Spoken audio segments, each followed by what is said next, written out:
ஆமென். அல்லேலூயா. உங்கள் யாவருக்கும் என்னுடைய அன்பின் வாழ்த்துக்கள். பாருங்கள், இந்த நாளிலும் நீதிமொழியின் புஸ்தகம் 3ஆம் அதிகாரத்தில் 25, 26 பாருங்கள். சடிதியான திகிலும் துஷ்டர்களின் பாழ்கடிப்பு வரும்போது நீ அஞ்ச வேண்டாம். சடிதியான திகிலும் துஷ்டர்களின் பாழ்கடிப்பும் வரும்போது நீ அஞ்ச வேண்டாம். கர்த்தர் உன்னோடு இருந்து, கர்த்தர் நம்ம கூட இருந்து, நம்மளுடைய நம்பிக்கையாக இருந்து நம்ம கால் சிக்கக்கூடாதபடி காக்கிறார். கர்த்தர் நம்மளோடு இருந்து நம்மளுடைய கால் சிக்கிக்கொள்ளாதபடி நம்மளை காக்கிறவராக இருக்கிறார்.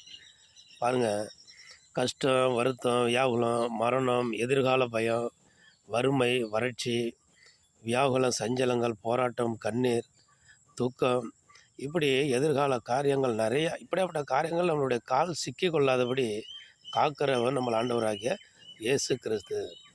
அதனால் இன்றைக்கு நீதிமொழிகள் புஸ்தகம் 3ஆம் அதிகாரத்தில் 25, 26 சொல்லுகிற இந்த வசனத்தின்படி நம்ம கால் சிக்கிக்கொள்ளாதபடி கர்த்தர் நம்மளை காக்க வேண்டும் என்றால் துஷ்ட, திகில், பயம், அச்சத்திற்கு பயப்பட வேண்டாம். ஏன்னா கூட இருக்கிற இயேசு கிறிஸ்து நம்ம கூடவே இருக்கிறாங்க, நம்ம கரம் பிடித்து நடத்துகிறாங்க. எல்லாவற்றிலும் ஜெயமும் வெற்றியையும் நமக்கு கொடுக்கிற தேவன் நம்மோடு கூட இருக்கிறார். அதனால் நம்ம பயப்பட வேண்டாம்.